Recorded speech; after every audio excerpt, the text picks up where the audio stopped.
Сәлеметсіздер ме, құрметті көрермендер? Елдегі және шетелдегі жаңалықтарды алғашқы болып көргілеріңіз келсе, каналға тіркеліп, лайк пен қоңыраушаны баса кетіңіздер. Менің депутаттық сауалым Қазақстан Республикасының премьер-министрінің бірінші орынбасары Роман Васильевич Склярға арналады. Үйі жоқтың күйі жоқ. Елімізде қолжетімді баспана ең өзекті мәселелердің бірі. Халқымыздың ұлы дала квартиранттары атанғаны да жанға қатты батады. Анығын айтқанда, үйсіз-күйсіз жүрген қазақстандықтарды қолжетімді және сапалы баспанамен қамтамасыз ететін мемлекеттік бағдарламалар қолжетімді болмай отыр.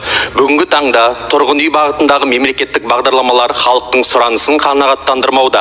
Ел арасынан жиналған мәліметтер мен сұраныстар нәтижесі бойынша төменгі ұсыныстарды жолдаймын.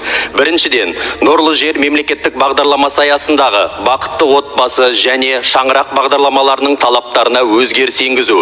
Бақытты отбасы бағдарламасы елімізде 2019 жылдан бері жүзеге асырылып келеді. Жыл сайын бюджеттен 50 миллиард теңге төңірегінде ақша аударылып, 8 мыңға жуық отбасы үйлі болды. Бағдарлама аясында максималды несиелеу сомасы аймақтар бойынша 15 миллион теңгеге тең еді. 2019-20 жылдары бұл ақшаға 2 бөлмелі үйді алуға мүмкіндік болса, қазіргі уақытта пәтер бағасы өскеннен тек 1 бөлмелі үйді алуға мәжбүр болып отыр. Бақытты отбасы бағдарламасы аясында көп балалы отбасы деп кемі 4 бала, олардың ата-анасын қоссақ кемі 6 адам. Дәл қазіргі уақытта жаңа үйлер конкурс негізінде берілгендіктен кей отбасылар сол 1 бөлмелі 32-40 шаршы метрлік аядай пәтерде тұруға мәжбүр. Осыған байланысты бұл бағдарламаға өзгеріс қашан жасалмақ.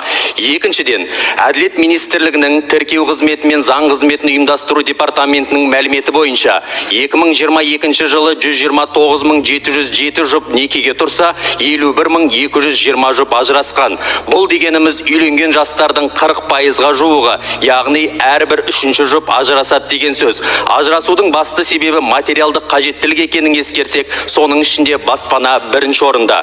Жас отбасыларды баспанамен қамтамасыз ету біршама мәселелердің алдын алары сөзсіз. Сондықтан мемлекеттік деңгейде жас отбасы бағдарламасын бастапқы жарнасы 10%-дан аспайтындай ұсынамын.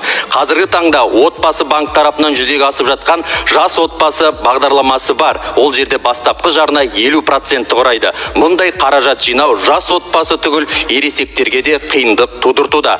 Үшіншіден, 7-20-25 бағдарламасын жыры. Бағдарлама ұйымдастырушылары ақша бар, бәрі жақсы, бағдарлама жұмыс істеп тұр деп көрсетеді. Бірақ неге бұл жағдайда 7-20-25 бағдарламасы бойынша қазір Қазақстанда бірде-бір банк ипотека бермей жатыр? Себебі маусым сайын лимит қойып қойған. Халық банктер алдында түнеуге мәжбүр болуда. Бұл тұрғыда 7-20-25 бағдарламасы бойынша лимитті алып тастау қажет. Бағдарлама 2029 жылға дейін созылады дегенмен, оған дейін аты бар, заты жоқ бағдарламаға айналуы әбден мүмкін. Мыңдаған адам банктен мақұлдау алғанымен лимит кесірінен үйдің кілтін ала алмай жүр.